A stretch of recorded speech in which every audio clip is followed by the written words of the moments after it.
wabarakatuh. Saya Nunung Sinta Nuria dari kelas Ekonomi 1D akan sedikit menjelaskan tentang kebijakan fiskal moneter Islam. Pengertian kebijakan fiskal dalam Islam.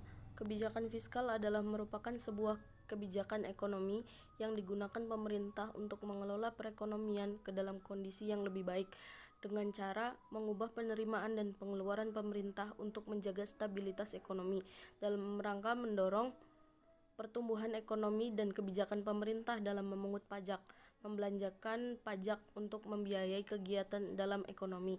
Kebijakan fiskal dapat juga diartikan sebagai tindakan yang diambil oleh pemerintah dalam bidang anggaran belanja negara dengan maksud untuk mempengaruhi jalannya perekonomian.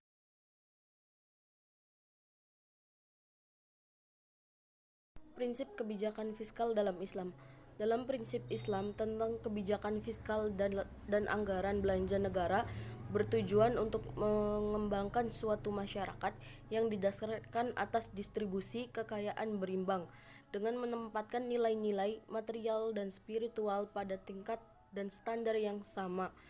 Dalam masalah pengeluaran, Al-Quran telah menetapkan suatu kebijakan pengeluaran yang sama luas untuk distribusi pendapatan kekayaan yang berimbang. Prinsip dalam struktur APBN terdapat beberapa instrumen yang digunakan pemerintah untuk menghimpun dana, yaitu 1. Melakukan bisnis, misalnya mendirikan badan usaha milik negara, BUMN. Dari perusahaan ini, pemerintah mendapatkan keuntungan yang digunakan sebagai sumber pendapatan negara. Yang kedua, pajak. Penghimpunan umum yang dilakukan di beberapa negara, yaitu dengan cara menarik pajak dari masyarakat. Yang ketiga, meminjam uang. Pemerintah dapat meminjamkan uang kepada masyarakat dengan cara menjual obligasi. Adapun fungsi kebijakan fiskal dipandang dari sisi ekonomi Islam dan dari sisi ekonomi konvensional, yaitu fungsi pada sektor fiskal menurut Islam. 1. Memelihara terhadap hukum, keadilan dan juga pertahanan. Kedua, perumusan dan pelaksanaan terhadap kebijakan ekonomi. Yang ketiga, manajemen kekayaan pemerintah yang ada di dalam BUMN. Yang keempat, intervensi ekonomi oleh pemerintah jika diperlukan. Fungsi fiskal menurut konvensional adalah sebuah fungsi dalam tataran ekonomi yang sangat identik kemampuan yang ada pada pemerintah dalam masalah menghasilkan pendapatan untuk menutupi kebutuhannya, lalu mengalokasikan anggarannya yang ada atau bisa disebut dengan anggaran belanja negara, dan juga mendistribusikannya agar tercapai apa yang dinamakan dengan efisiensi anggaran. Fungsi instrumen fiskal Islam. Definisi kebijakan moneter. Bank sentral merupakan bank yang memiliki otoritas untuk mengendalikan kondisi moneter di sebuah negara. Di Indonesia, instrumen. Selain itu, pengertian kebijakan moneter. Kebijakan moneter adalah langkah-langkah yang diambil oleh penguasa moneter, Bank Sentral atau Bank Indonesia, untuk memengaruhi jumlah uang yang beredar atau daya beli uang. Peranan kebijakan moneter. Kebijakan moneter merupakan salah satu kebijakan di bidang ekonomi yang sangat berperan untuk mengatur dan menjaga stabilitas ekonomi suatu negara.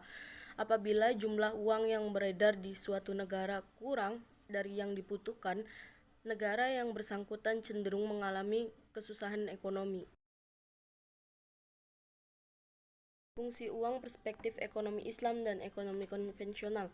Dalam sistem ekonomi Islam, uang hanya berfungsi sebagai media atau alat pertukaran, medium of exchange, dan sebagai standar ukuran harga, unit of account. Sedangkan dalam sistem ekonomi konvensional, uang tidak hanya berfungsi sebagai alat tukar yang sah, legal lender, melainkan juga sebagai komoditas.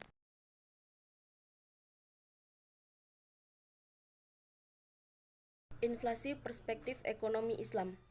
Inflasi menjadi salah satu permasalahan ekonomi di mana terjadi kenaikan barang secara umum dan menyeluruh. Penyebab inflasi yaitu meningkatnya biaya produksi. Hal ini terjadi dalam jangka waktu tertentu dan secara terus-menerus. Secara umum, penyebab inflasi akibat kenaikan biaya produksi adalah karena adanya desakan biaya produksi yang semakin naik.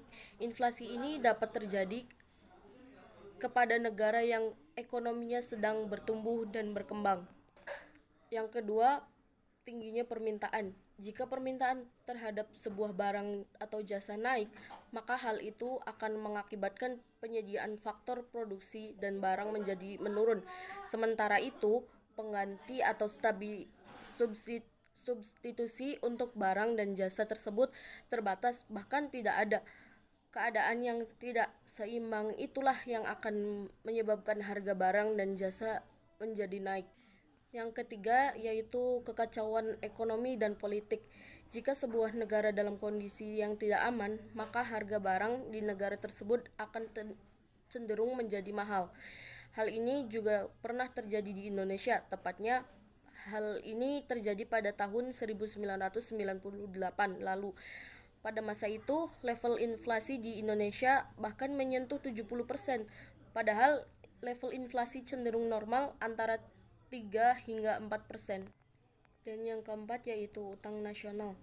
Ketika utang di suatu negara meningkat, maka umumnya pemerintah memiliki dua opsi. Pertama, pemerintah dapat menaikkan pajak. Kedua, pemerintah mencetak lebih banyak uang untuk melunasi hutang tersebut.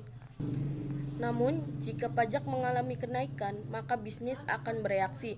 Mereka akan menaikkan harganya. Hal ini dilakukan untuk mengimbangi kenaikan tarif pajak yang di perusahaan tersebut. Jika pemerintah memilih pilihan kedua, maka hal itu akan berdampak pada peredaran uang di masyarakat. Hal itu akan mengarahkan kepada kenaikan harga dan devaluasi mata uang.